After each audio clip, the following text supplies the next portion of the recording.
Parshas Yitro begins on page 394, 395, if you want to follow. It's not a requirement, but you can.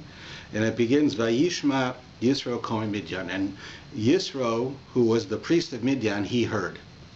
So the first question that we have to say is his name. We see here in Rashi, he tells us, Yisro Sheva SHMOS Nikroslo. He was called by 7 different names. Ruel, Yasar, Yisro, Chobev, Chaver, Kine, Putiel, Yasar. What is it? Why Yasar, which is the name we use, Yisro, he who is Yasar. Shemos Yasar Parsha Echas b'Torah, because he added a Parsha in the Torah. V'ata Techaza Yisro Isgar V'Kayim HaMitzvos Hosifalo Os Echas Al Shmo. And when he converted, and he changed, his name was changed. He had a letter added to his name that he didn't have before, right? And it goes through all the different names as to why he has these names. He's called Chavi because he loves the Torah. He was called. So why was he called Yisro? Yisro means leftover. Right? What is extra? Something you don't need. I have what I need, v'yoser, and more. Yoter, I have more. Yaser means more than you need. I need a certain amount, this is left over. He is like a leftover person. He's not necessary. So it says, why is that? Because Yisro understood that he was looking for truth. Yisro had an approach to the world in that he wanted to find the truth in the world. And so he practiced all different religions, all types of idol worship, until he was able to find what would be correct. And he literally tried each one, every single one he tried, and the end result was that he found that none of them were true. But you can imagine what kind of a person this is, that he goes out, he studies religion, he practices religion. In many cases, he became a leader of the religion. And then he realizes it's false, he gives it up, he goes to the next one. It takes a pretty large person to do such a thing, to dedicate their lives to something, to promote something, to believe in something, and then to move on to the next one, because it turns out that he made a mistake, that it was false. Right? It's a very difficult thing to do. I mean, it's not that dissimilar than the test that God gives to Abraham. When Abraham goes and Abraham says, it tells people, you have to believe in one God, and that God gives you responsibilities. That's called ethical monotheism. The belief in one God causes you to be ethical, to follow the Torah, or certainly the ethical concepts of the Torah at that point. And one of them is you don't kill your children. You don't offer your children as sacrifices, which is what was not uncommon in those days. And what happens? God tells Abraham, offer your child as a sacrifice. And he goes to do it. Now here he is, he dedicates his entire life to tell people, don't do this. Don't offer your child as a sacrifice. So here he is, this is what he stands for. Everybody says, they argue with him, they finally say, okay, you're right. And then what does he do? He grabs his son to offer him as a sacrifice. So for him to do such a thing means that he had to be able to go beyond his ego and to be able to say that what I said was not correct, or that it's not that you are or are not supposed to offer child sacrifice. You're supposed to do the will of God. And in this case, the will of God wants me to offer my child as a sacrifice. I don't understand it. It goes against everything that this God taught me, but that's what he wants. And he goes to do it because he wants to do what's true. Yisro was similar. Yisro goes and he tries religions, and he finds out that religion is false. He goes to the next one, and the next one, and the next one, and the next one.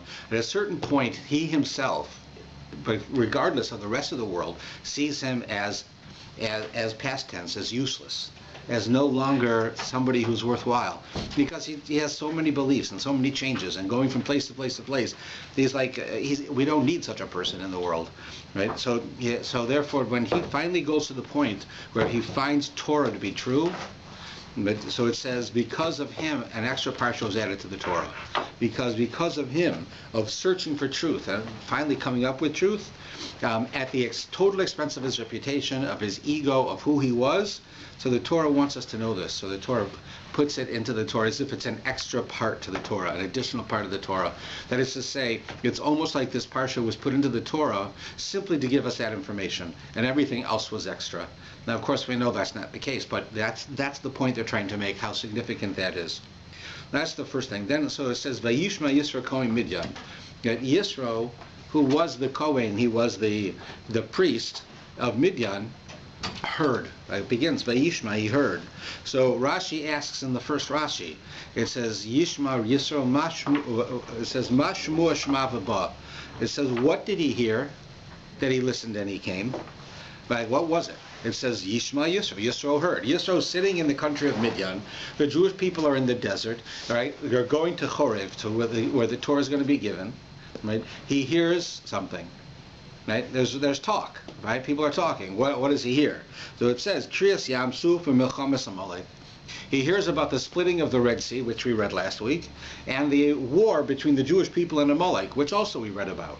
Right? In other words, he hears about that, those two things, right? And it caused him to come. Ma Shmua, what did he hear? Shema Uba, that he heard and he came. What caused him to come? What was it that he heard? He heard about the splitting of the Red Sea, and he heard about the war with Amalek. Now, the splitting of the Red Sea and the war with Amalek, if you study Medrash, Medrash tells us, and most of us actually know this Medrash and think it's actually part of the Torah, but the Medrash tells us that the splitting of the Red Sea was such an enormous world event. It says that not only the Red Sea split, but every body of water in the world split at the same time. Everything from the ocean to the sea to the lakes to the water in your coffee cup. Everything split. That's what it says. Now, Medrash could be literal, but we don't necessarily always understand it literally. But what we could understand from this Medrash, which would not contradict the literal interpretation, but we can say that when it says something like that, every body of water around the world split, so that everybody knew factually that God split the Red Sea, because he split everything at the same time, right? You have water sitting in your coffee cup or your teapot, and it splits, so then you know that it happened, right? So it's coming to tell us that we can understand that it means that this happening, that God split the Red Sea, was such an enormous event, that it was so big that every person in the world heard about it, as if the water in their own house split. Right? It's like when sadly, when the Muslim extremists sent a plane into the World Trade Center, right? The whole world heard about this. The whole world heard about it. You could say, if you wanted to illustrate it poetically, you could say that they drove a plane into the heart of every person. They drove the plane into the financial stability of every society. They didn't. They drew a plane into one place, right, or two places, but they didn't go around the world and do it. But it was such an enormous thing that it's as if they did that. So everyone in the world knew that the Red Sea split, right? Everyone knew it. So basically what we know from this is the Red Sea was such an enormous event that everybody heard it. So the fact that Yisro heard it is no big deal, right? Everyone heard it. So of course Yisro heard it. Everyone who was alive heard that God split the Red Sea, killed all the Egyptians, saved all the Jewish people, did exactly what he said he would do in an amazingly enormous public way. And I know it because I was sitting on the other side of the world in Kansas City, Missouri, and I was drinking a tea, and I looked down and the water in my teacup split. What it is to say, it was so enormous that it was as if that happened. I myself know it happened. I was there. I was on the other side of the world, but it was such an enormous thing, we know it happened. So if that's the case, then what's the big deal? Yisro heard and he came. Everybody heard. So what's the news? What's the Torah telling you that Yisro heard? So the important thing is how Rashi says it. He says, Ma Shmua Shma V'ba. What did he hear that caused him to listen and to come? And he heard about the splitting of the Red Sea and the war with Amalek. That is to say, everybody heard about it, but only Yisro heard and took it into himself, right? Integrated into himself, and he said, if this is the case, if God split the Red Sea to save the Jewish people, if God went and had Amalek attack the Jewish people, the Amalek, this dangerous, let's say very bloodthirsty military nation, attacks the Jewish people who just come out of Egypt, right? And the Jewish people win. Right? These are both examples of how God is chosen the Jewish people, and that this is truth. So Yisro came. Yisro wanted to do it. Yisro said, if this is the right way, if this is what God wants in the world, then I'm going to do it. The rest of the world said, oh, God split the Red Sea? That's nice. What's for lunch? Right? He didn't let it touch them, didn't get to them. We all have that. There's a thing called dissidence, right? In our mind, where we divide our mind up into boxes, and a person who does that has the ability to do just anything that they want to do, and it still doesn't become illogical for them. Like you can have a person who's a moral person, but shoplifts, And you say, well, how could that be? How could you be a moral person who doesn't believe in theft and yet you shoplift? How do you allow such a thing? How do you do such a thing? So the answer is that the person takes their mind and they put boxes in their mind. So one part in their mind allows them to shoplift and the rest of it is separate. I can act in a certain way, but then one day a week I change. I can be a certain kind of person, but sometimes I'll be different. Right? You know, when I'm here in Toronto, I'm a religious person and I'm ethical and I care for people. But when I go on vacation, I do anything I want to do. That's this dissidence. That's this idea within our mind that we can do such a thing. The whole world does this. We all do this, just not necessarily as drastic as I just explained. You know, we know that smoking will kill you, but some of us smoke. We know that not exercising and being overweight will kill you, but yet we are. Right? Why? How is that possible? How do you know it's true? How do you know that smoking will kill you, and yet you still do it? How do we know that? How do we know that tanning will give you skin cancer, but yet we do it? That's the same concept. So the whole world knew that God split the Red Sea, saved the Jewish people, and killed the Egyptians. The whole world knew that the most military and bloodthirsty nation in the world attacked the Jewish people, who were just slaves leaving Egypt, and yet the slaves won. The people who think about it would realize, wait a minute, this is enormous. This is God is telling the world that Jewish people are my people. This is truth. This is real. Okay, now what's for lunch? That's basically what the world did. But what Yitro said was, you know what? I'm going. And that's why we understand that Yitro was a truth seeker. He was such a person. In fact, there's an amazing medrash that tells us that when Yitro was negotiating with Moshe about Moshe marrying Yisro's daughter, he married Zipporah, is Moshe's wife, and she's the daughter of Yitro, and he has 2 children, and there's a negotiation. We have negotiations today. We just don't call them negotiations, but there are these things that go on when people are about to get married. Who pays for what at the wedding? Who's going to give support this way and that way? Who's going to give? You know, do they need a car? Maybe you should give them a car. I'll give them rent money. Whatever. People negotiate, right? So there's a negotiation between Moshe and Yitro, and Yitro says, okay, you have 2 children. I want one, you get one. And so what do you mean? I want one, you get one. Yeah, one of them's going to come with me and worship idols. The other one you can take with you, and he'll believe in God. That's the deal. You want the deal? That's the deal, right? So they say, like, what is that? But Yitro wants one of Moshe's sons, so that the son should be an idol worshiper and Moshe's other son can believe in God. Either God is right and they should both believe in God, or idol worship is right and they should both worship idols. But why would a guy who's a truth seeker say that? Like, why would a person who dedicates his life to finding truth eventually finds that Judaism is true? But even if it's before he finds Judaism is true, that he's a truth seeker, and everyone knows this guy is going from religion to religion, philosophy to philosophy, trying to find the true way of life. That's what he dedicates himself to. And he tells his son-in-law, okay, one son for you, one son for me. So the answer is the same idea, which is that Yitro understood that the Torah eventually that would be given would be true, that the God of the Hebrews is the real God, that the responsibilities that the Jews have are true, and that this is the right way. This is what he understood this. So why did he say, I want one son to come with me and one with you? He said like this, there's 2 ways that a person can serve God. One way is a person's born into religion, right? And so the only thing they know is that religion. But the religion is true, so they don't need to know other religions. But they don't have a struggle. They didn't have a fight to get there. They were born this way, and now all of their struggling and their fighting within themselves will be in their growth to become more spiritual. An example: if you're an observant Jew and you're living in Walla Walla, Washington, right, and you're the only observant Jew there, and you keep kosher, every Jew that meets you will start challenging you on being Orthodox and on separate seating and on keeping kosher, and it's outdated. Everyone's going to challenge you because nobody's observant there. And for you and your children to stay observant, you're at the most elementary level are being challenged all the time. So if you decide you're going to stay observant, the fact that they challenge you strengthens you. It makes you stronger. You're discussing it. You understand why you keep kosher. You can prove why you keep kosher because people are challenging you. When you're here and you're observant here in Thornhill, nobody says to you, oh, why do you keep kosher? It's so hard. It's so expensive. Well, it's so useless. Right? What do you mean? It's easier. It's harder to get unkosher meat in Thornhill than kosher meat. It's easy.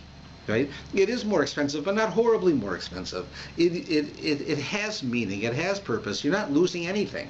So here, our children grow up. They're not challenged to keep kosher. They can get pizza. They can get falafels. They can get anything they want kosher. Slurpees, right? Anything they want, right? Because they're not challenged on it. So they're challenged in other ways. So Yitro says to Moshe, there's two ways to get close to God. There's your way and there's my way.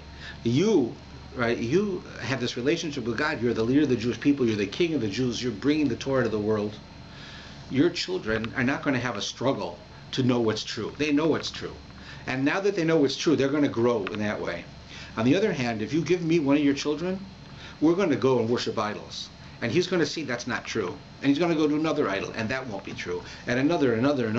And then he himself will come to the conclusion that the Torah and God of the Jewish people is true.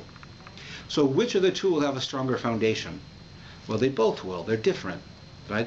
The one who went like Yitro and tried each type of thing until he found the truth is like the guy who keeps kosher in the middle of nowhere. Everybody's challenging you. Everyone's giving you a hard time, but it makes you gives you more strength, more knowledge. You believe in what you're doing more so, and you understand it better because people are challenging you. So you're trying this type of idol worship. It doesn't work. You go to the next one, the next one, the next one. Finally, when you find truth, you know it's truth. Right? That's what Yitro said. Your son, you need a son to do that. That son, because that son will stay with Torah, because he'll go through this experience just like I did, and he will know there's nothing else but Judaism. Right? And he says, the other son you can take. It doesn't matter which son. It wasn't talking about the person. That son, he's born religious. No one's going to challenge him. He'll use all of his abilities to grow as much as he can within Judaism and be the greatest person he can. But he's not challenged on the lower level. Which way is right? They're both right. And it's not right to worship idols. Like nobody would tell their kid, go out and practice another religion and then find your way back. We wouldn't do that. But they both have a point. Those people who go through the trial of an error of truth, who are challenged on every level, are going to be very firm in their convictions and find it. Those other people who are born into it and who grow and learn and understand are going to excel in it, and they're also going to find it. Yeah. Right. Well, I'm getting mixed up with the time frame. Like, you started saying that we heard a splitting of the Red Sea. He said, that okay. He believed in God, right? Yeah. Was that after, like, way after he took the grandson? Yeah, there are two different stories. Oh. See, the one with the story of the grandson is before they're married. They're not married. It's negotiating marriage. This is way before the Jews came out of Egypt. Oh. Right? And there, he's becoming, Yisro is coming to find truth. Okay. But even if we say that this is out of order, and the Torah is not necessarily a history book, it can be out of order as far as time is concerned. The point is that there are two approaches. That's all. And what he's saying is, I don't want your son to worship idols. I want your son to discover God. I mean, you see the difference between a person who, in their own life, who becomes like a Baal Tshuva, a returnee, a person who discovers Torah, right? That person becomes very firm in their belief, while a person who's born into it is not necessarily firm in their belief. They can be, and they have an advantage in that from the time they're 3 years old, they already know a lot, so that they can grow and excel much more than the person who comes in later. But there's two different ways. So that's what Yitro is saying, and that's who he is. That's why we keep hearing this throughout the whole thing. But one important point to understand is that when it says that Yitro came, it's because Yitro came because he heard something and he followed through. He said, this is true. I have to be really honest, intellectually honest with myself. Then I have to do it. I have to do it. I have no choice. Sometimes, I'll have discussions with people who aren't observant, and they'll want to challenge me, with different things, and I'll say that's fine. I like people. I like speaking to them, so I don't mind doing it. I said, but I want you to know that if you're talking about entertainment, that you just want to sit here and be entertained by challenging me on my beliefs and my answering you, it's sort of a waste of time. It's nice entertainment, but I'm not as entertaining as Mel Brooks. I mean, there are other people who are much more entertaining than me. But if you're going to do this because you're looking for truth, so then we have to make a deal. You prove to me that your approach is right, I'll do it. If I prove to you mine is right, then you have to do it. And if not, we're wasting our time. There's no intellectual honesty here. So neither of us can prove unequivocally. I can't show you God. Maybe some people say they can. I don't believe I can. But I can show you logic, and I can show you how it appears this way, and I can answer your questions. But at the end of that, if you're still just say, well, I got questions, then you don't really have questions. You have answers. You don't want to do it. And you're just using me as a form of entertainment. But if you really believe it, if you really believe that you want the truth, and you challenge me to give you the truth, and I do the same back, so then you have to. If you hear the truth, you got to do it. That's what Yitro stood for. So Yitro did it. Yitro came. Now, interesting enough, it keeps repeating these words here. It says that Yitro heard. Who was he? He was the Kohen of Midian. He was the priest of Midian. He was Chosen Moshe, the father-in-law of Moshe. Right? And he came, he said, everything that God did for Moshe and the Jewish people, took him out of Egypt. And then it says, Vayikach Yisro, Yisro took, who? Who was he? Chosen Moshe. Again, he's the father-in-law of Moshe. And he took Zipporah, Ashes Moshe, Zipporah, the wife of Moshe, right? Who Moshe sent away because things were a lot of turmoil. He sent his wife and kids back so that they could be taken care of, and he would be at war, so to speak. And then it says, Yisro took the two children, and it says, it keeps saying, Yisro, the father-in-law of Moshe, Zipporah, the wife of Moshe, the children of Moshe. They keep referring to them in such a way. When you tell me Yisro is the father-in-law of Moshe, and then the next line you tell me Yisro does something, you don't have to tell me he's his father-in-law. It still is his father-in-law. It doesn't change in a minute. When you tell me that Zipporah is his wife, and then you don't have to tell me the next line again, she's his wife. Right? You know, I say, I'd like you to introduce her to my wife. This is my wife, Ruth. Very nice to meet you. Okay? Shemitah. So then every time I see you, I don't say, I want to introduce you to my wife, Ruth. You know my wife already. You know her. Right? So why does the Torah keep introducing him as the father-in-law of Moshe, or her as the wife of Moshe? We know already who they are. Right? We know it. So, and the Torah doesn't have any extra words. So if the Torah tells us it, it's telling you a message. So some of the commentaries I said are telling us an interesting thing. They're telling us that Yisro, who is really the spokesman here, is sending a message to Moshe. Moshe, out of care for his family, saw the turmoil that's going on, right? You got to go out of Egypt, and Pharaoh is going to war with us, and he's fighting us, and people are dying, and people are being hurt, and Moshe could be thrown in prison. You never know what's going to happen. So Moshe says, I want my wife and children, so I can be fully thinking about the Jewish people. I want them safe. I'm going to send them back to Midian. They're going to stay with her father, and then we're going to go through this, and then when it's all over, I'll send for them, and they'll come back. That was his idea. So that way he could go to war, he could go and do what he had to do. And you don't have to worry that Pharaoh's going to show up like the mafia and steal his kids and say, you know, you do what we want or we got your kids. Right? They're gone. He doesn't have to worry about them. So Yisro's coming back and he's telling Moshe, you've been separated from me, from your wife and your children for a long time.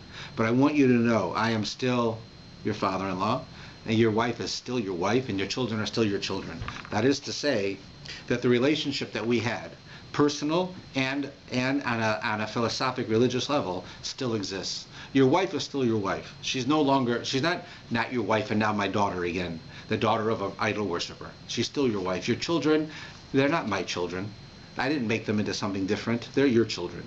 He's telling them that even though you sent them away, right, because you did it for the right reason, and you sent them to an environment where you could trust me, I did not break your trust. Your wife is still your wife. Your children are still your children. That is, your wife believes in you. She believes in Torah. She believes in your way. Your children still believe in you and believe in your Torah. I haven't changed them. I haven't changed them. And not only that, I myself am also that way. So the Torah keeps repeating the relationship of each of these people to Moshe, because it's a message to Moshe. Because we know that people who have jobs that force them to go away, and we all have it sometimes, but some people have jobs where they go away for a long time. And in the olden times, it happened a lot more. People would go away for months, for years from their family, from make money to whatever they had to do, and they would come back, and their family would be different. Right? You have it all the way back to the Torah. It says that when the children of God and the children of Reuven came it says they were coming to Israel. Right? All the Jews were coming to Israel after going out of Egypt at the end of the Torah. It says that these two tribes wanted to stay on the outside of Israel, where the land was nicer. Like there was a lot of water so that the grass was good. It was good for their animals. So they wanted to stay right outside of Israel. That's where they wanted to be.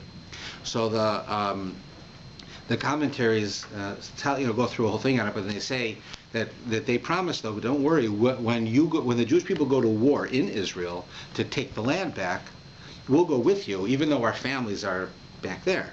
We're not trying to drop out of the Jewish people. We're still a part of the Jewish people. We just want to live over there, right? So it says that they went and they fought the wars and they came back, and it said their children had long hair, and they spoke a different language. That is to say that their children lost their ties to their family, to their father, to their religion, because their father left them, abandoned them. Now, he didn't abandon them for bad things. He abandoned them to help the Jewish people. But they didn't have to live there. They could have gone into the land of Israel and lived in Israel. They chose to live here because it was good for their living. They made more money. So they said that we're going to live there. And they said, but because we want to live there, we will go with you. And they were gone for years. When they came back, they lost their family. Moshe, on the other hand, he leaves his family behind. He goes away. He goes away for a long time. He comes back. His family is the same. The difference is why he did it and what the environment was that they were left in. So in the story of Gad and Reuven and in the story of many other people throughout history, the environment wasn't good. So the kids became whatever was around them. The fathers didn't influence them. But in the case of Moshe, Moshe left him with Yitro. Yitro was a seeker of truth, and he was a responsible person, and he was honorable. So he left his wife, he left his children with their family, and they're still his wife and children. That's what he's saying. So and then it goes on here, and it says at the bottom of the same page that Moshe went out to meet his father-in-law. V'yetze Moshe likros chosno v'yishtachavu v'yishak lo v'yishalu v'yislareu l'shalom v'yivaru ha'ola. Moshe went out to meet his father-in-law, and he prostrated himself, and he kissed him, and he inquired about the others' well-being when they came to the tent. So here you have Moshe, the king of the Jews, right? I mean, he's the most important man in the world, the most powerful, most important man in the world. And his father-in-law is coming. His father-in-law is just like, is a convert. Right? He's a convert. And now, I mean, everybody sort of converts then, but he was an idol worshiper, and he did all of these things, and he's coming. So you say, who should go meet who? I mean, you know, there's a famous story about, I think it was with George Washington when he was president of the United States, that the governor of New York State came to Washington, and the governor thought, if I'm coming here, I'm a visitor, I shouldn't go see the president until the president calls me. And the president said, protocol requires, I'm the president, I'm the greater of the two, he should come see me. And they ended up not seeing each other, and he left, because they both had these crazy ideas, right? Right, that they didn't know really what, you know, who should go to who. So here you have Moshe. He's the king of the Jews. He's the greatest person in history, certainly the greatest person of those times. His father-in-law comes in. So who goes to greet who? So the father-in-law should come into where Moshe is, or should Moshe go to greet him? So it doesn't tell us, because it says, V'yetze Moshe, Moshe went likros chosno, to meet his father-in-law. Okay, so how far did he go? Where did he go? We don't know. And then it changes. It says, is vayishtachav v'yishkak lo. In English, it doesn't say it the same way. Here it says, and he bowed and he kissed him, and one person asked the other, how are they? But it doesn't say who it is. It just says he. First it says Moshe goes to visit his father-in-law. So who's the subject of the sentence, Moshe or the father-in-law? Well, they're both really. I mean, one is Moshe is the person in there, right, about him, but the father-in-law also. So when it says he bowed down and he kissed him, who bowed down? Did Moshe bow down to his father-in-law, or did his father-in-law bow down to Moshe? The Torah doesn't tell us explicitly. The only way that we know, because it says here v'yishalu ish, and each one asked the other, how are you, right? So right, it says that each person asked his friend, how are you, right? L'shalom, how are you, right? So it uses the word ish. We know the word ish many times in the Torah refers to Moshe. It says Moshe was ish Elokim, he was a man of God. So here it tells us that the Torah is hinting at the fact that Moshe is the one who bowed down, and Moshe is the one who went to kiss his father-in-law. Even though the father-in-law is a simple person comparatively, he's not the great man that Moshe was. He's not in it's Moshe's country, it's Moshe's nation. And here he comes to see him. Nevertheless, Moshe goes out to see him, sees his father-in-law, bows down in front of him, and kisses him, and asks him, how are you? It doesn't seem necessarily to be what you'd think, of the great leader. The great leader would be the one who stands there and the father-in-law comes to him. The fact is that Moshe was a mensch. Moshe was a good person. He understood this is what God wants of us. This is my father-in-law. He's older than me. Because of him, I have a wife. Right? So I owe him respect. It doesn't make no difference that he's not a great person like me. He's not the king like me. He's not royalty like me. Nevertheless, I owe him. I owe him. I owe him the respect I owe any other person. I owe him the respect of someone who's older than me. I owe him the respect because he's my father-in-law. All of these things are important. So therefore, you see that Moshe is the one who does it. So then if that's the case, why doesn't the Torah tell you? Why does it hint? It should just say, Moshe bowed down, Moshe kissed him. Now we got the message, right? Because the point is that Moshe did it because that was the right thing to do. However, he did it discreetly. Because there's a concept that we have is that a person not only has to do what's right, he has to do what appears right.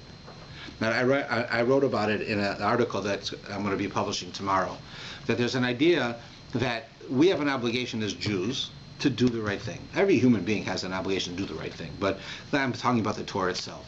So therefore, we have to do the right thing. We can't do wrong. Right? You're supposed to follow the Torah. You can't rationalize and say, I can steal from that person, but I'm not allowed to steal. Right? You can't do that. You have to do what's right. But sometimes you also have to make sure you do something that's right, that appears right. Like, for instance, if Coke is kosher, then Coke is kosher if you buy it in a kosher grocery store or you buy it at McDonald's. Right? You buy a can of Coke in any place, it's still a can of Coke. So if it's kosher one place, it's kosher in another place. Right? But if you want a can of Coke, you're driving down Bathurst Street and you get thirsty. You want a can of Coke. You're not allowed to go into McDonald's and buy it. You can go into 7-Eleven and buy it. You can go into a kosher store and buy it, but you're not supposed to go to McDonald's to buy it. So why? Because it appears that maybe you're doing something wrong. You're going into McDonald's, right? McDonald's is not kosher. Somebody sees you going to McDonald's. They can wrongfully presume that either McDonald's is kosher, which it's not, or you're eating unkosher, which you're not. But they're presuming it. So the Jewish law says you can't do that. They can't judge you, but you know they're going to. So therefore, you're not allowed to do it. You're not allowed to go in a Jewish neighborhood and go into a non-kosher restaurant because Jews will see you and they will presume either that they can eat there or that you're eating unkosher. Now, you're not eating unkosher. You're not thinking of eating unkosher. All you're doing is buying the same Coke in this McDonald's that you would buy in another place. And McDonald's is not like there's nothing wrong with it. It's not like you can't give like you shouldn't give them money if you buy something from them. They're not an evil company. It's just they're unkosher. The answer is you have to do what's right, and you also have to do what appears right. Both. Right? It's not like a fake person. A fake person does what appears to be right, but doesn't do what's right. And then you have a lot of good people who do things that are right, but sometimes it doesn't look right. Sometimes it looks bad. So we have to do both, right? And that's the same kind of concept here that we have, that a person, Moshe has to do what's right. He has to go and show respect to his father-in-law. However, he's the king. He's the king, right? And he's in charge. He is the most powerful man in the world. He can't let the people see, in some cases, him do things that the average person should do, right? Because of his dignity. It's like, my wife is my wife. I'm allowed to kiss her, but it's not appropriate for me to kiss her in a public place in front of a lot of people. It's just not the right thing to do, is it? Is there anything wrong with it? No, she's my wife. I'm allowed to kiss her. But it's not done in public. It's a private thing. That's not affection like that between the genders is not something you do in public, right? It appears wrong, even if what you're doing is not literally wrong. These are examples of things like that. So that's why Moshe, the Torah doesn't tell us who it is, because it's giving you that message as well. You have message number one, that Moshe, no matter how great he is, and how what appears to be not so great his father-in-law is, nevertheless, he has to give respect to his father-in-law, right? Period. But if he's out in public and he has certain demeanor that he has to carry, he's royalty, he has to be discreet as to how he does it. Because it looks like he's being belittled. He's bowing down to this idol worshiper, right? To a person who's a priest for idol worship, right? That looks wrong. So therefore he's discreet, but he still has to do it. So then the story, it goes on. Many things happen, but one of let's see, well, I'm going to try to touch more on things that are not as commonly spoken about, because lots of people speak about this parsha because there's the giving of the Torah in it. But another thing that happens is that right here, already on 397, going into 398, 399, you have Yitro gives advice to Moshe. What happens is that Yitro sees that Moshe is going every morning. He's sitting under a tree by the entrance of the area, and people are standing in line and asking him questions. And he's a judge. So they're going to the court and they're asking questions. Either there's a dispute, this guy owes me money, he says he doesn't owe me money. There's questions of religious theology, of philosophy, all kinds of things. So Moshe's job is to answer the questions. But you've got, millions of people, 3 million people. Right? So they're standing in line every day, the whole day, from morning to night. Moshe's just sitting there from morning to night every day answering questions. So Yisro comes to him and says, listen, this is not a good idea. You're going to kill yourself. Like, how are you going to do that? You have to delegate, right? How? Take, like, your most important people who know the most and make them like Supreme Court judges. And underneath them, take the people on the next level and make them area judges. Underneath them, make like municipal judges, right? Now, if a case is a simple case, that's 1, 2, 3, the municipal guys, they deal with it. So you got hundreds of them, and each guy will get 20 people a day.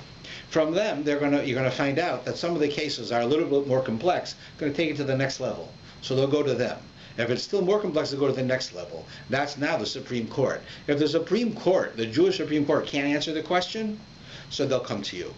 Right? Then you'll answer it. So Moshe will get questions every day, but he won't get all the questions, or he won't get the same question over and over and over again. Right? That was his advice.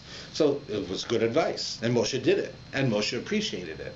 However, it's interesting to see the difference in how Moshe perceives what he's being told to do and what Yisro tells him to do. And you can see it here. It says that the father-in-law of Moses saw everything that he was doing to the people, and he says, what is this thing that you do to the people? Why do you sit alone with all the people standing by you from morning to night? Moshe says, because the people come to me to seek God. When they have a matter, one comes to me, and I judge between a man and his fellow, and I make known the decrees of God and his teachings.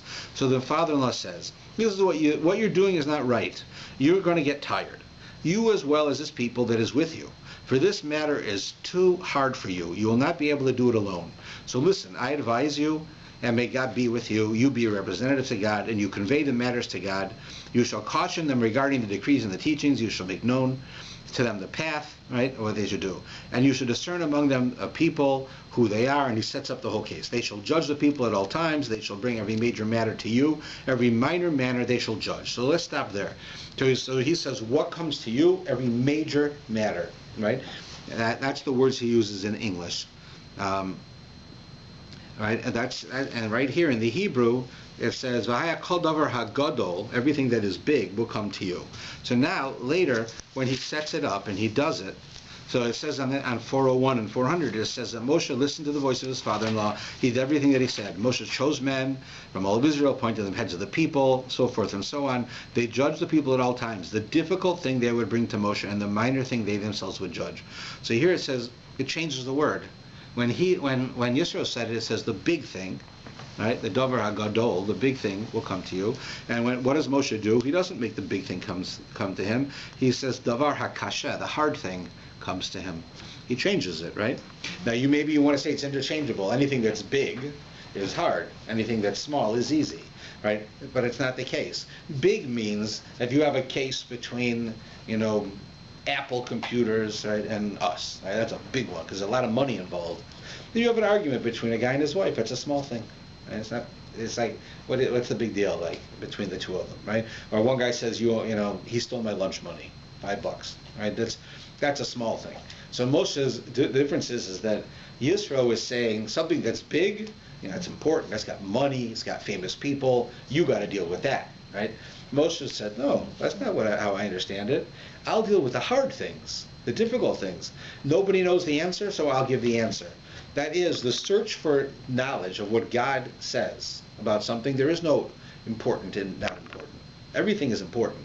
A disagreement between a husband and a wife is as important as a disagreement between two kings.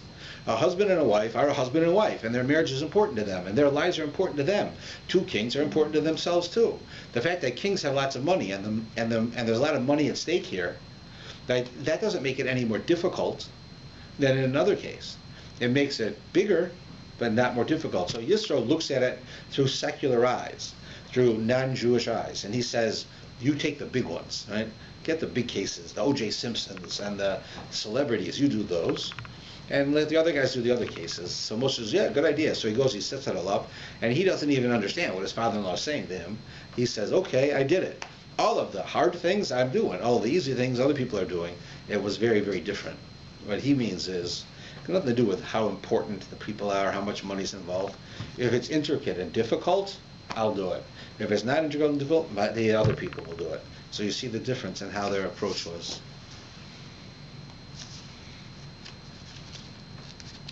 We do have an interesting line here on 400 and 401, where it says that, if you look in line 3, the last line, so it says the following: as Moses ascended to God, Hashem called to him. He says, so shall you say to the house of Jacob and relate to the children of Israel. So God says you should say the following to the house of Jacob and the children of Israel. Now, who's Jacob and Israel? They're the same person, right? Mm-hmm. Jacob and Israel are the same person. So the house of Jacob and the children of Israel are the same people? The Jewish people he's talking about, right? Same people. So why does it tell you that? Why does it say, God tells Moshe, go tell it to the Jewish people? Or he says, go tell it to the house of Jacob. It's the same thing. Why does he say both? It's like, go, okay, everyone, you should go say it, tell it to everybody who's in this room, and also all of the people who are here. Well, that's the same thing. Like, why did you do that? So the fact is, it's not the same thing. And this is a very important point, because it says, you should say this. It says, Ko Tomar lebeis Yaakov, you should say this to the house of Jacob, v'tagei livnei Israel, and you should speak it to the children of Israel. So the commentaries tell us that Beis Yaakov means the women, and Bnei Israel means the men. And throughout history, we've used that expression for women. Beis Yaakov schools are called that because the Torah refers to the women of the Jewish people as the house of Jacob, while it calls the Bnei Yisrael, the men, the children of Israel, as men. Very often it means everybody, but when you use it, both words together, it's showing you different genders. And you can see it in the words. The word tomar, to speak, and tagid both means to speak. But one of them means to speak, and one of them means to dictate, to speak strongly. Right? The difference between, for instance, how I'll speak to someone sometimes is I'm speaking, I'll speak in a courteous way. I'll speak in a kind way, because I want to convey a message in a certain way. Sometimes I have to speak harshly. Right? I have to say something to a person that they don't want to hear. And they have said it before and they didn't listen. So I have to say it stronger. So the difference between saying something softly and nicely is what he tells them to do to Beis Yaakov, to the women. He says, say something strongly and directly, that's to the men. Because there's a different way of speaking. He's saying, in other words, not that women have to have something soft and men have to have it hard, but you have different people have different ways. But the point is that when you're speaking to the women, you're speaking to the women, first thing is the women are going to listen to you. There's no reason to be harsh. The women want to do this. The men, on the other hand, you have to push them. So therefore you have to speak harsher. Also, when you're speaking to women, you touch women intellectually in a very different way than men. Women bond with words. They connect to each other with words. They connect to people with words. Like you can sometimes, you have an illustration in your mind. Think about, you're out one evening and you see a man and a woman walking down the street. The woman's talking a mile a minute and the man's not saying a word, right? How is that? Because she's using her words to connect to him, right? So they're walking together. She wants to be close to him. So she's using her words, right? He doesn't do that. Men don't speak in such a way. This comes all the way back, we're told, from Adam and Eve. When Adam was created, there was no one to talk to. Right? He told the animals, he said, you're a cow, you're a horse. He made statements, commands. Right? This will be, this will grow, this will reign. He had no one to converse with. When Eve was created, when Chava was created, you now have dialogue.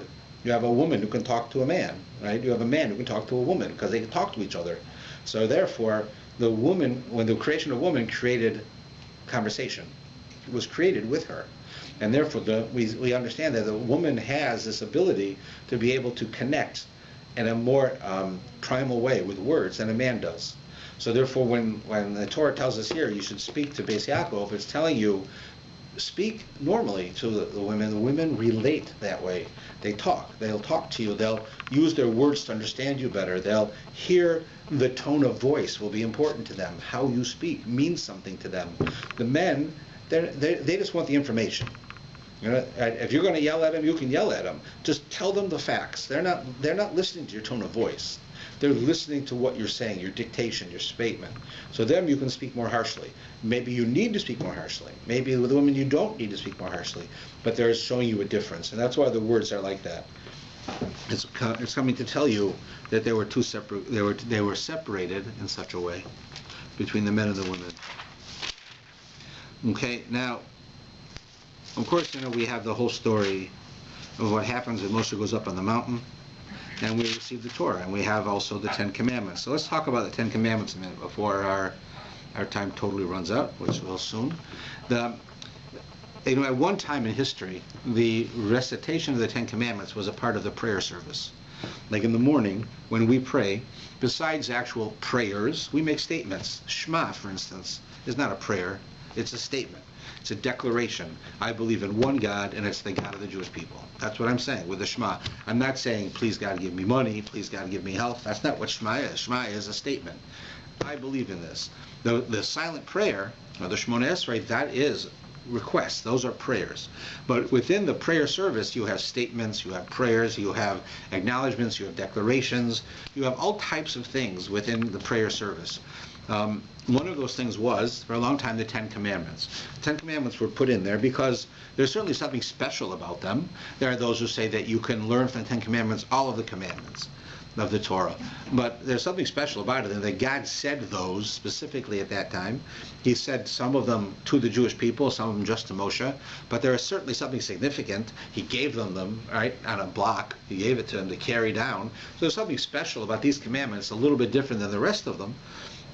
But what was happening was as follows. So they included in the prayer service, but it started to become a common assumption that the Ten Commandments were more important than the rest of the Torah.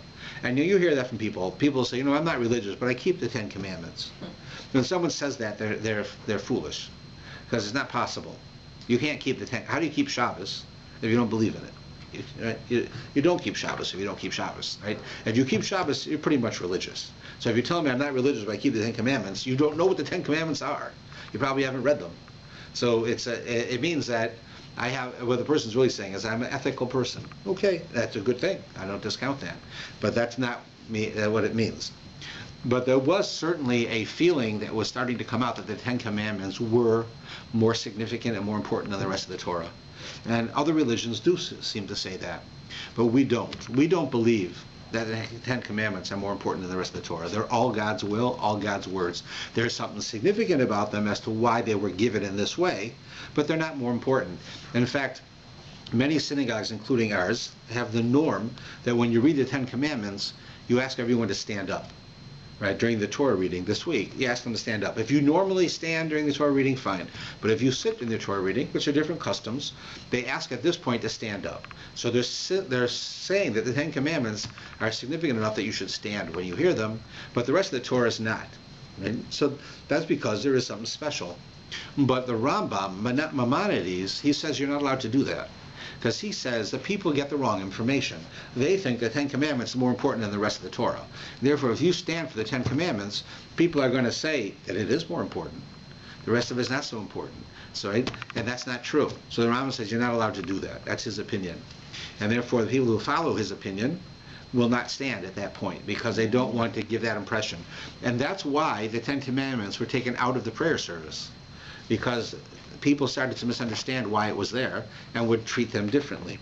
So we need to understand that the Ten Commandments are a part of the Torah. They are certainly significant, fundamental mitzvot, but they are not more important than another part of the Torah. They're just, but they are significant, and the Torah gives them significance, but it does not make them more important. That's an important thing. So when we look at them, we have to look at them with that eye. And Hillel, what does he say? What? Hillel, what does he say? Well, he doesn't address this question. Because I know they didn't get on between the Christians and all that Am I right or wrong? They had differences of opinion. Yeah, that's exactly what I'm trying to say. Okay, so a number of these 10 Commandments seem a bit odd. We'll just touch on it for a moment because we're just about to have to finish. But, you know, like for instance, I'm the Lord your God. Well, that's an important one, right? We know who God is, right? I'm the one who took you out of Egypt. You should have no other gods before me. These are very fundamental, right? And sort of like if you don't believe in God, right, and you're putting on tefillin every day, it's sort of weird, right? I can understand because of this idea of dissidence that we spoke about before, how a person could believe in God and not put on tefillin. That's not logical, but I understand how someone can do it. But to someone to put on tefillin and not believe in God is pretty strange. It's a weird thing to do if you don't believe in God. Right? So you certainly to say that I'm the Lord your God, that's a very important mitzvah. But to put in here that you shouldn't be jealous of your neighbor's wife, like that's one of the top 10. Like, it doesn't seem to be right. Don't be jealous of your neighbor's wife. Don't be jealous of your neighbor's belongings. It just doesn't hit me as being like up there with the top 10. Like, don't murder, don't steal. Okay, I can understand that. So what we have to understand is that part of what the 10 Commandments does tell us is that they are fundamental. That is, in order for us to practice Judaism correctly, you have to use the 10 Commandments sort of like the windows to your computer. Like you have Windows on your computer, or you have Snow Leopard if you use Apple on your computer, and then you have programs on your computer so that you can use the internet, so that you can write a letter, right? But you have to have this other program underneath it in order for your program to run, for you to write a letter. So the 10 Commandments are like that that basic program that makes everything work. That is to say, in order for you to practice Judaism, you have to really understand the message of each of these 10 Commandments. So we'll pick one at random. It would be like honoring your parents. You have to honor your parents. That's important, but is that like fundamental, that you have to honor your parents? If you don't honor your parents, everything else you do in Judaism is sort of corrupted. So if you understand what it means to honor your parents, then the answer is yes. Everything else would be corrupted. Because on the one level, you're talking about honoring your parents, right? Your parents, they gave birth to you. At the very least, they gave birth to you and nothing else. But maybe they did a lot more, which most of our parents do, right? So first thing is, number one, you have to show appreciation. The idea of showing appreciation to another person is fundamental to everything we do. If you can't show appreciation to the most obvious people to show appreciation to, then you can't show appreciation to anybody.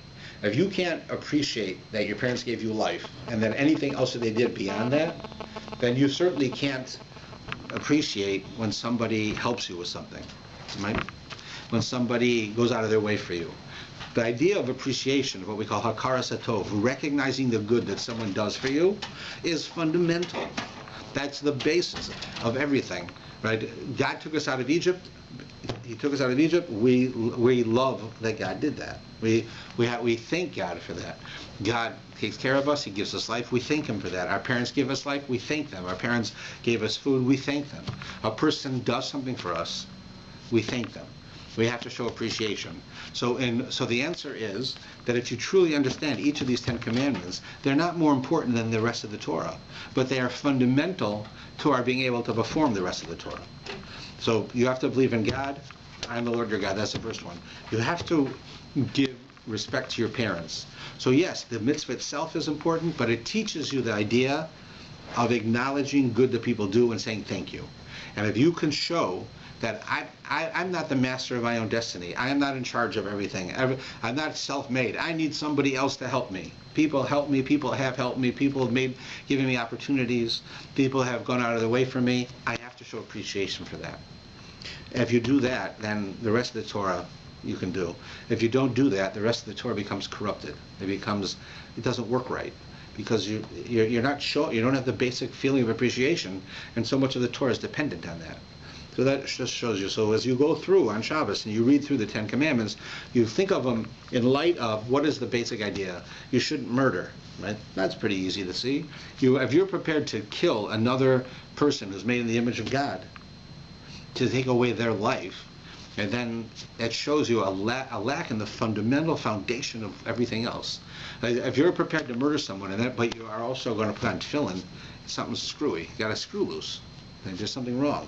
Like there actually was, in recent history, in the 1930s, I forgot his name now, there was, I think his last name was Cohen, but there was, Murder Incorporated was like a mafia. It was organized crime. Many of them, sadly, were Jewish. Many of the famous mobsters in the 30s, Bugsy Siegel, Legs Diamond, Mayor Lansky, they were Jewish. They're not necessarily observant, but they were Jewish. There was one who was so strange that he kept Shabbos, but he was an assassin. It's actually, this is not like an opinion. This is the man came from the family, an Orthodox family, a religious family. He kept the Shabbos. Now, good thing that you do is a good thing. Don't get me wrong, but there was something wrong with this person because he would kill people. He'd kill people for money, and then but he would keep Shabbos. He wouldn't kill them on Shabbos. Like it says this in this book, and it's not just an opinion. Keeping Shabbos is a good thing, no matter what. It's a good thing, but he's so screwy. Well, then you're not listening to anything I'm saying, because the man had to be screwy to believe that he could kill someone, right? And yet he's a good person. Then there's a screw loose, right? There's something missing, right? That guy who murders is a sick person. That's why it says in the Ten Commandments, you can't murder. But that's fundamental. If you're prepared to take away someone's life, somebody who is created in the image of God, then every other mitzvah you do is going to be corrupted. Everything is wrong, bad, is messed up, it's screwy. So when you keep kosher after that, it's something weird about it, because you don't believe in the importance of human life. You don't believe of God, a person's being in God's image. You don't believe in human potential. Then you kill people. So why do we think it's so odd when I told you the story? Is because it doesn't make sense to us. Right? I just picked an extreme example. But the same example applies if you don't honor your parents. If you don't honor your parents, you don't show appreciation to people, so then you can't, the rest of the Torah is going to be tilted. It's going to be corrupted. Every part of the Ten Commandments teaches us that. It's just like, if you don't believe in God, how are you going to put on tefillin? That's silly. If you don't believe in God, how do you keep Shabbos? Why are you keeping Shabbos if you don't believe in God? You don't believe in God, right? You don't believe that God took us out of Egypt? Then all Jewish history is fake. If all Jewish history is fake, then why are you keeping the Torah? Because that's also fake. Every one of those mitzvahs are fundamental, that everything is based on them. They're not more important, but they're elementary. They're foundations. So when you read the Ten Commandments, you'll see that. Right? This poor fellow, Mr. Cohen, the murderer, he didn't see that. And that's why we think it's so strange, so weird. How is it possible? It's not possible. Right? That's the point. So there's something to think about.